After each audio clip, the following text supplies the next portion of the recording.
Hello friends, मैं राकेश स्वागत करता हूं आपके अपने इंग्लिश यूट्यूब चैनल मस्ती इंग्लिश क्लासेस पर। फ्रेंड्स, आज की वीडियो आपके लिए काफ़ी इम्पोर्टेंट होगी क्योंकि आज की वीडियो जो मैं लेकर आया हूं ये इस प्रकार की सारी वर्ड है, सारी वोकैब है, सारी वर्ब है जो हमारे बॉडी मूवमेंट से मतलब इसका अर्थ हुआ कि जो हमारे बॉडी के पार्ट के मूवमेंट से संबंध रखता है। ऐसा वर्ड जैसे मैंने हाथ हिलाया, मैंने सर हिलाया, मैंने कुछ देखा, तो प्रत्येक मूवमेंट को किस प्रकार और वो मूवमेंट की स्पेलिंग क्या होगी, उसका वर्ड क्या होगा, इस प्रकार की बातें हम लोग आज के वीडियो में करेंगे। तो आइए बिना समय गवाए चलते हैं अपने वर्ब की ओर। सबसे पहले यदि आप देखेंगे तो लिखा हुआ है शेक, SHAK। इसका अर्थ हुआ सिर को हिलाना। तो किस प्रकार सिर के हिलाने में आप शेक का प्रयोग करेंगे इसकी बातें करते हैं। यदि बिना किसी मतलब के, मतलब without any attention, without any purpose, जब आप अपने सिर को इस प्रकार हिलाते हैं, इस प्रकार करते हैं, तो इस प्रकार के मूवमेंट को आप शेक कहेंगे। अब अगली वर्ड होती है नॉड, NOD। यहां भी लिखा हुआ है नॉड को भी कहते हैं सिर को हिलाना। तो ये सिर का हिलाना क्या होता है? मान लिया जाए कोई व्यक्ति आपसे कोई क्वेश्चन पूछते हैं और आप उसका जवाब अपना सर हिलाकर देते हैं, मतलब आपके सर हिलाने के पीछे कोई ना कोई आपका पर्पस होता है। किसी ने कुछ आपसे पूछा कि क्या आप इसे जानते हो, आप बोलते हैं यस, हाँ मैं जानता हूं, या ना मैं नहीं जानता हूं। तो इसका अर्थ हुआ कि आपके सर हिलाने के ऊपर कोई ना कोई पर्पस है। जब किसी पर्पस के माध्यम से आप अपने सर को हिलाते हैं तो उसे आप नॉड कहेंगे। अगला वर्ब होता है लिसन, सुनना। मान लिया जाए कि यदि आप कोई बात कर रहे हैं, कोई व्यक्ति आपसे बात कर रहे हैं और आप उन्हें बहुत ऑब्जर्वेशन के साथ सुनते हैं और सुनने के बाद आप अपनी उसमें प्रतिक्रिया देते हैं, तो इस प्रकार सुनने को आप लिसन कहते हैं। मतलब ऐसा सुनना जिसमें आप अपनी प्रतिक्रिया देते हो, वो क्या होती है? वो लिसन होती है।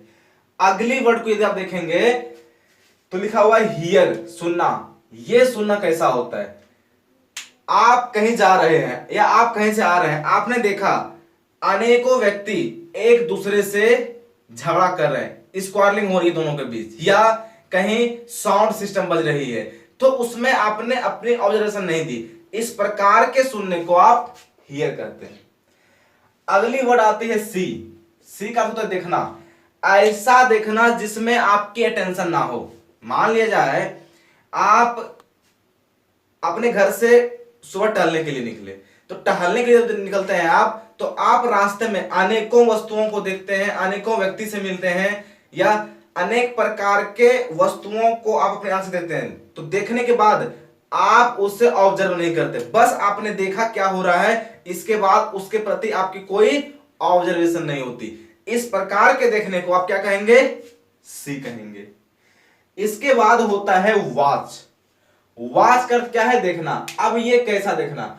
मान लिया जाए आप अपने घर में टीवी के सामने बैठे हुए हैं, उस टीवी में कोई ना कोई एक अच्छी प्रोग्राम चल रही है, न्यूज चल रही है, तो जब आप उस न्यूज को, उस प्रोग्राम को ऑब्जर्वेशन से देखते हैं, मतलब ऐसा देखते हैं ताकि आप उन्हें समझ सकें, उनके ऊपर आप अटेंशन दे सकें, तो इस प्रकार के देखना को आप हमेशा वॉच कहेंगे। वॉच का प्रयोग आप हमेशा यहां वहां लगाएंगे जहां टीवी देखने की बातें हो, मूवी देखने की बातें हो, न्यूज देखने की बातें हो, वहां क्या लगाएंगे? आप वॉच लगाएंगे। अगली वर्ब होती है ऑब्जर्व। ऑब्जर्व का अर्थ होता है किसी को देखकर या किसी को देखकर समझना। मान लिया जाए कि यदि क्रिकेट मैच चल रही है, आपके सामने उसका लाइव प्रसारण हो रहा है, आप फील्ड में बैठे हुए हैं मैदान में और सारे खिलाड़ी खेल रहे हैं, तो जब आप उस खिलाड़ी को देख रहे हैं कि सारे खिलाड़ी, कोई बॉलर है, कोई बैट्समैन है, वो अपनी खेल को एक बेहतरीन रूप दे रहे हैं, तो जब आप देखते हैं तो आप उसे ऑब्जर्व से देखते हैं, ताकि मैं ये देख सकूं कि किस खिलाड़ी का खेलने का क्या तरीका है।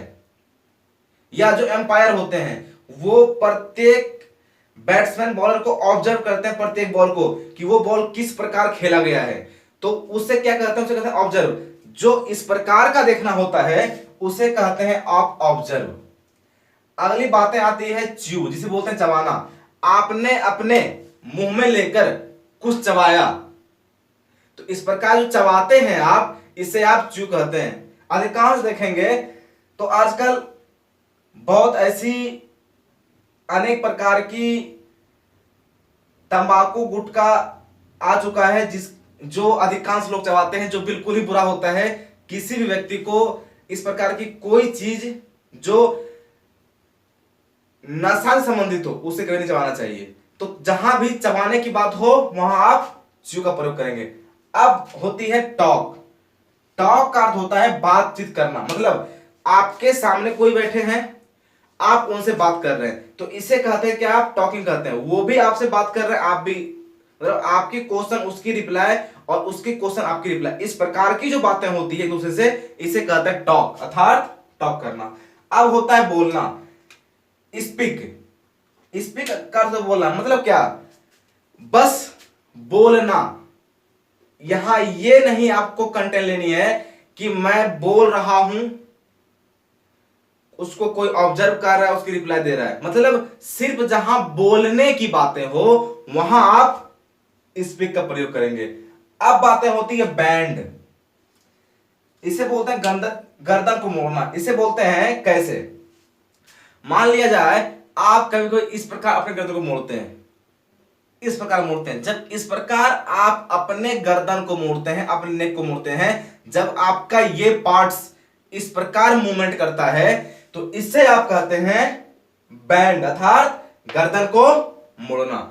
अब अगली वर्ड आती है टिप टॉप, छुपकर बाहर जाना। मान लिया जाए कभी कभी ऐसी मोमेंट आती है लाइफ में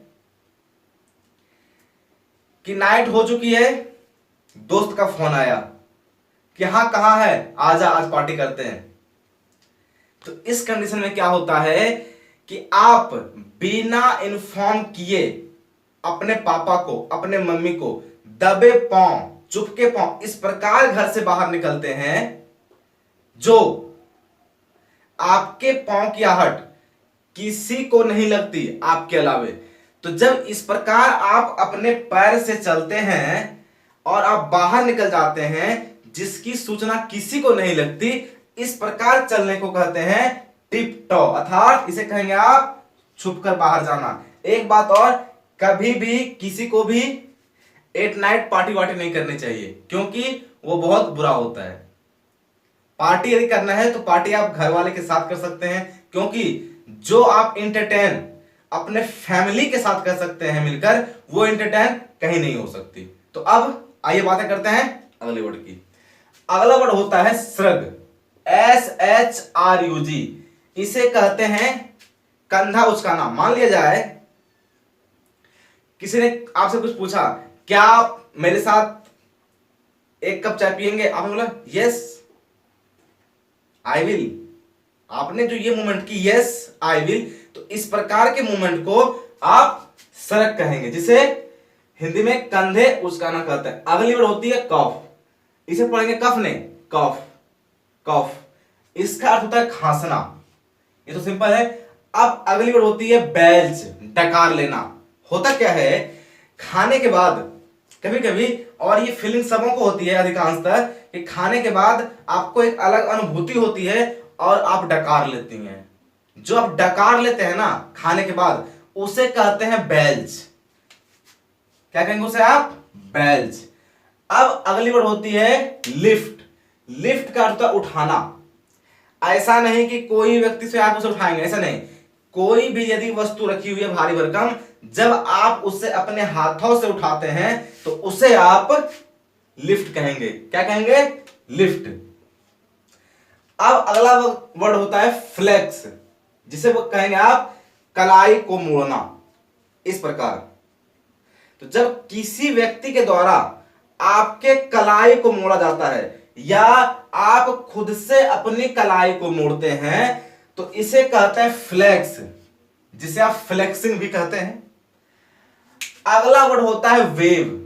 वेव का अर्थ होता है हाथ हिलाकर इशारा करना। बोलते हैं ना कैसे हो दोस्त, मिल आ गए, हाँ आ गया। तो ये जो आप अपनी हैंड को उठाकर इस प्रकार इशारा करते हैं इसे कहते हैं वेविंग, अर्थात वेव करना, और अगर इशारा करना। अगली वर्ड होती है आपकी पॉइंट। पॉइंट का अर्थ होता है उंगली दिखाना।